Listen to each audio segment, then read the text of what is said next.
Ready? Is it going? It's going. Start myself.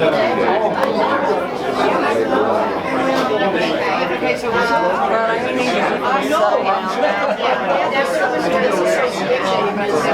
so strong and Mike?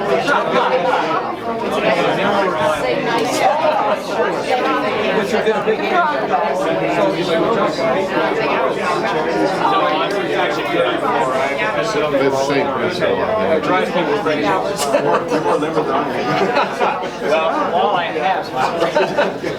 Okay, folks, we're going to get underway.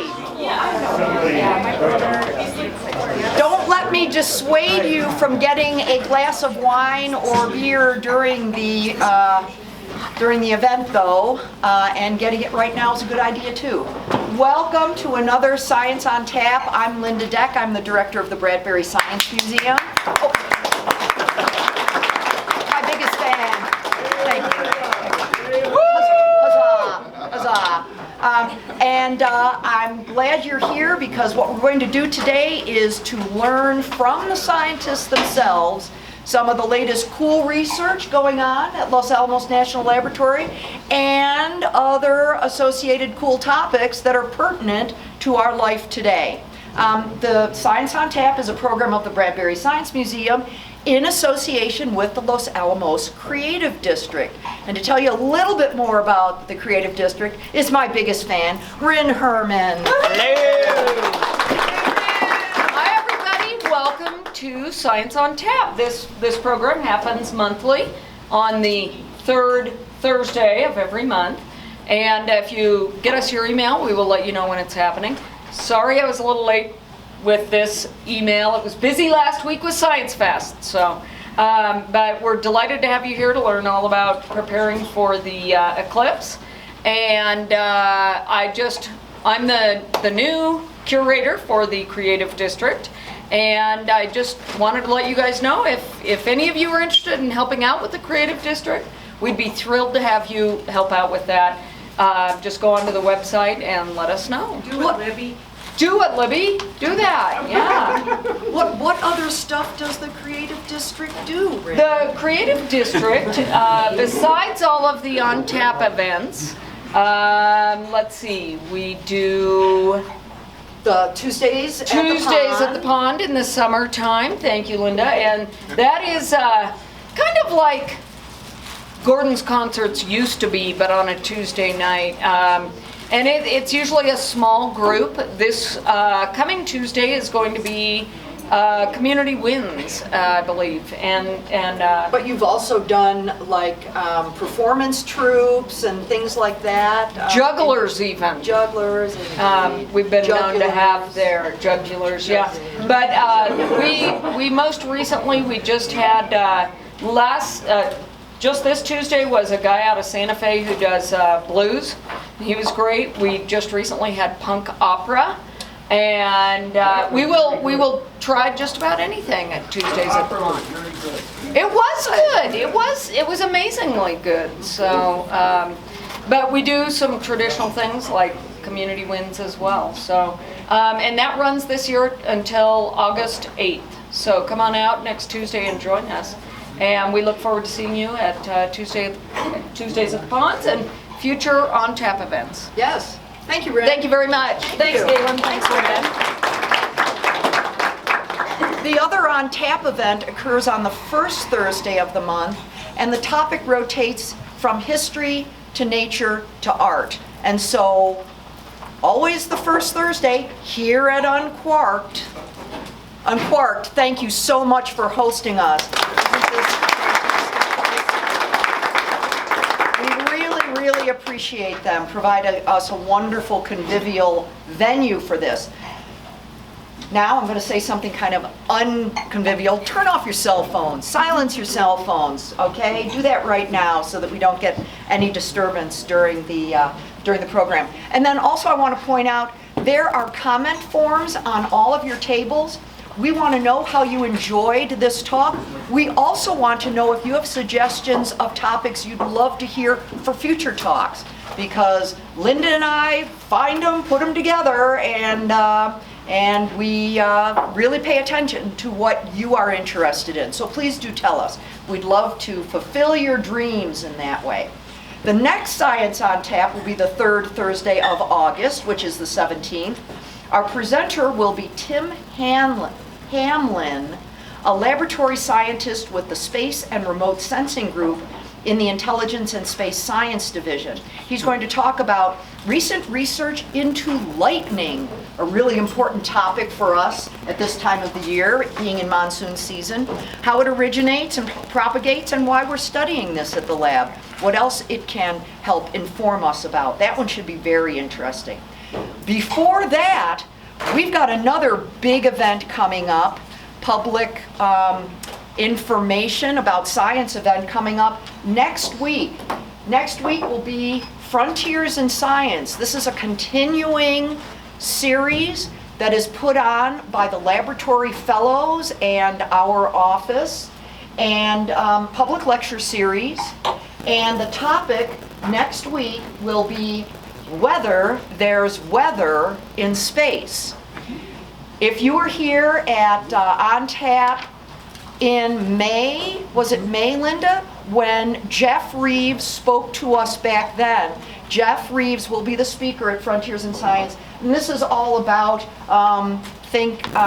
the aurora borealis and different aspects of the magnetic spectrum that we see in space weather. So the 3 times that they will have him speaking will be Monday at the James A. Little Theater in Santa Fe, Wednesday at Crossroads Bible Church right here in Los Alamos, and Friday at the New Mexico Museum of Natural History and Science.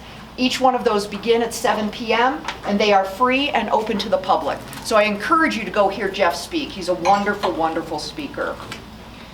Okay, so here's how Science on Tap works. If you've never been here before, you've done the first thing, you've come, that's great, you're sitting here.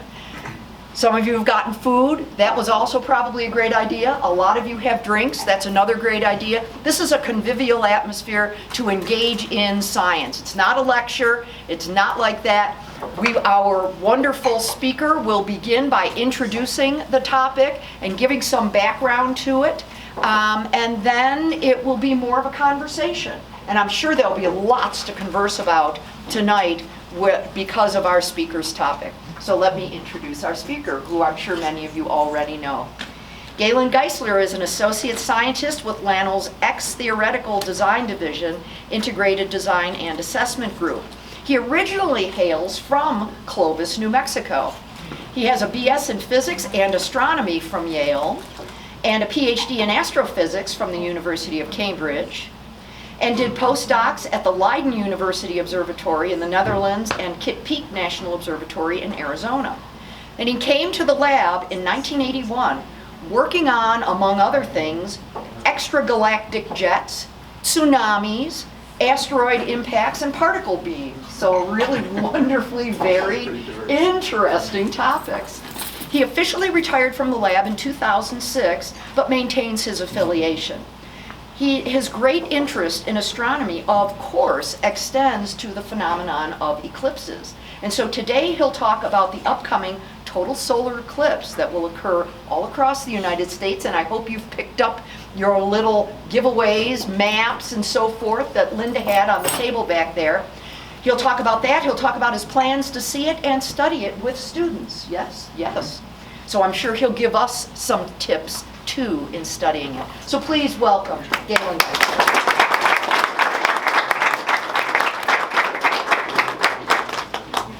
So before I start, I should also say that I have some cohorts in the audience, Rick Wallace and Joyce Guzik, who I will call upon to answer questions that I can't answer, or I will just, when I get tired, I'll ask you to come up and fend off the crowds.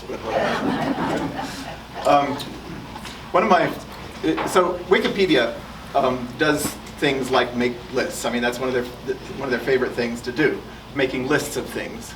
And one of my favorite lists on Wikipedia is a list of unsolved problems in blank. They have lots of them. Unsolved problems in philosophy, unsolved problems in psychology, unsolved problems in medicine, blah, blah, blah. Unsolved problems in physics.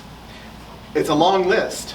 And one of those, a couple of those problems, 2 or 3 of those problems have to do with the sun. And you know, the sun is our nearest star. It's a giver of life and light and heat to us. And it's somehow remarkable how little we understand of it. And I'll call on Joyce if any questions come up about the interior of the sun, because she's an expert on that. I don't claim to be an expert on any part of the sun. And in fact, I should say that what I'm going to be talking about today has nothing to do with anything that I've ever done at Los Alamos National Laboratory. This is something that I've taken on as a volunteer. And it's a voluntary effort through a national program, which is organized by Matt Penn at the National Solar Observatory in Tucson, to study the corona of the sun. Now, what is the solar corona?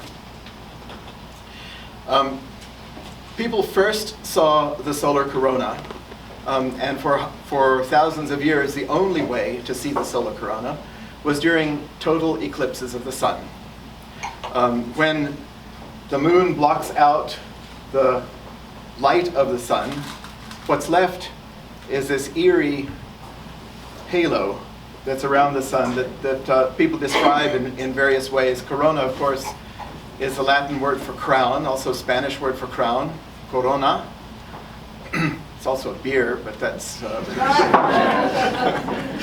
I suspect we should have some kegs of that along at our eclipse expeditions to be consumed after the experiment. But it's called a crown, a corona, because in many cases it kind of looks like a crown surrounding the blackness of the moon's disk that's superimposed on the disk of the sun. The interesting thing about the solar corona is that every time you have a solar eclipse, the corona looks different from the last time. Sometimes it has these long extensions in opposite directions. Sometimes it's more confined and more crown-like. And nobody understood what was causing that for the longest time. So here's an image of a solar eclipse that was done in August of 2008, which may be similar to the images that we'll get this time, because that was a time near the solar sunspot minimum. And I'll pass this around and you guys can look at it. What you see there are little tendrils that go out in various directions. And I think even in the 19th century, people started thinking that those tendrils outlined the magnetic fields of the sun. Once we knew about magnetic fields via the work of Faraday and Maxwell, the brilliant British physicists of the 19th century, and people did experiments with magnets and iron filings and all that sort of thing, and they saw tendrils like that, they thought, oh, this must be the sun's magnetic field. It was well known, of course, since millennia, that the Earth had a magnetic field. That's how people navigated with compasses and so forth. And so it was not unreasonable to assume that the sun also had a magnetic field. What was puzzling then was why there were such dramatic differences between one eclipse and the next as to the configuration of those tendrils and stuff. It doesn't stay fixed like the Earth's magnetic field seems to, or like the magnetic field of a magnet does. Here's another picture that was done with a higher dynamic range technique, which shows some of the tendrils in considerably more detail. So people, until the birth of the space age, people were more or less confined to studying the corona by waiting for solar eclipses. And eclipses occur once every couple of years or so, and you all know how that works, right? So here's the sun, here's the moon, and most of the time the moon's orbit takes it above or below the sun, and so you don't see anything, but sometimes it comes right in front of the moon, but the moon may be too far away from us, and so you don't eclipse the entire sun. You get an annular eclipse, and sometimes the moon is just at about the right position, and it blocks out the entire sun, and that's what happens in a total solar eclipse. And I'll pass this around too. You've probably played with things like this before, but it's fun to have some visual aids to see that. Yeah, you have to hold the sun as far away as you can, and then move the moon until it blocks out the whole of the sun. It's possible to do. Yeah, you have to close one eye. So what would the actual scale be if those were to scale? Okay. All right, Rick. That's your question. What's the actual scale if those were to scale? It would be, yeah. Well, let's see. The moon is, I don't remember this. I can make it up, but Yeah. we can. small. Yeah, we can figure that out, but it's yeah, but yeah. And you can, by manipulating that, you can see how an annular eclipse occurs and how a partial eclipse and all that sort of thing. But it's you just move those around. This is a photograph of the same. No, it's a different eclipse. Oh, different eclipse. Yeah, yeah. That one I think was in 2001, and this one went in 2008. The other one, 2008. So with the dawn of the space age, scientists had the idea that you could study the corona more often than during eclipses by putting an instrument in between the Earth and the Sun and at a stationary point in the gravitational field, and then blocking out much of the sun's light with an occulting disk, a disk that just covers the sun and nothing else. The problem is that that you always have reflected light inside telescopes, and so the occulting disks are never smaller than about twice the angular diameter of the sun. And so, but you get remarkable pictures that way, and in fact we have a satellite now, SOHO, which is in orbit at this stationary point, and it's taking pictures every day. So here's a picture from today of the solar corona taken with SOHO. Now the actual size of the sun is this little white circle in the middle. So you see the occulting disk is about twice that diameter. And so you can see these tendrils and stuff that go out beyond that, but you don't see what's happening inside that. So a total solar eclipse gives you the opportunity to study what's right inside, right from however much the moon covers of the sun. It has to cover the whole sun, but usually, if you have a total eclipse that lasts more than a second, then it covers, maybe 5% more. So you can see the corona down to 5% of the sun's radius outside the photosphere. And this gives you a detailed image of beyond twice the solar radius.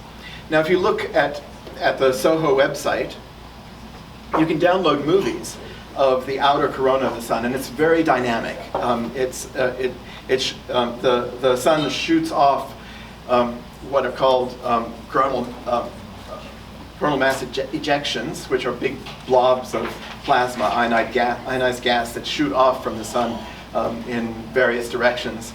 Some of them come directly at us and cause a lot of the very spectacular aurora that Jeff Reeves will be talking about next week or whenever it is. But most of them miss the Earth, of course, and you see them in silhouette against the blackness of space. You also see helmet plumes, things that come up out of the sun like this and then converge to a point and then go up like that. And these change dynamically over time scales of minutes to hours to days to weeks. A solar eclipse, of course, you only have the opportunity to view the solar corona for about 2.5 minutes. And so what you really get during a solar eclipse is just a snapshot of that inner corona. And so you can't do studies of the dynamics of the inner corona by looking at a solar eclipse from a single site. So SOHO gives you the dynamics of the outer corona over periods of time that go for months or years or whatever. Solar eclipses give you the static inner corona as a snapshot. So how do you connect them? So back to that list on Wikipedia. One of the unsolved problems, the main one of the sun on that list, after the neutrino problem was resolved apparently, is how is the solar corona heated? The solar corona, you see, extends for millions of kilometers out